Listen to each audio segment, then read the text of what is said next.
এক অনুষ্ঠানের মধ্য দিয়ে কোচবিহার মহারাজা নবেন্দু নারায়ণ উচ্চ বিদ্যালয়ের শতবর্ষ স্মারক গ্রন্থ প্রকাশ করা হলো। শুক্রবার এই অনুষ্ঠানে উপস্থিত ছিলেন বিদ্যালয়ের বর্তমান শিক্ষক শিক্ষিকা, ছাত্রছাত্রীরা, প্রাক্তন শিক্ষক, ছাত্ররা। উপস্থিত ছিলেন বিদ্যালয়ের পরিচালন কমিটির সভাপতি নৃপেন্দ্রনাথ রায়, প্রধান শিক্ষক সুব্রত চক্রবর্তী, প্রাক্তন শিক্ষক অপরেশ লাহিড়ী, সমীর গুহ নিয়োগী, নারায়ণ দত্ত প্রমুখ। স্মারক গ্রন্থটি সম্পাদনা করেছেন বিদ্যালয়ের শিক্ষক সৌভিক রায় এবং প্রাক্তন ছাত্র অলোক কুমার গুহ। এই অনুষ্ঠানে তারা দুজনে উপস্থিত ছিলেন। সভাপতিকে বরণের মধ্যে দিয়ে আমরা নিজেদেরকেই বরণ করে নিলাম।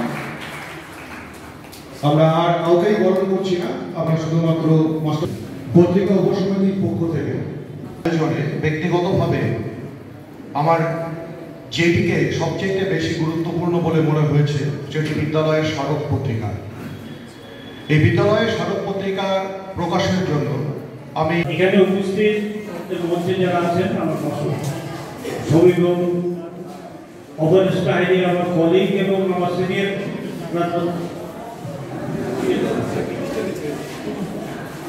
হেডমাস্টার হচ্ছেন হেডমাস্টার হচ্ছেন জয়ন্ত দত্ত।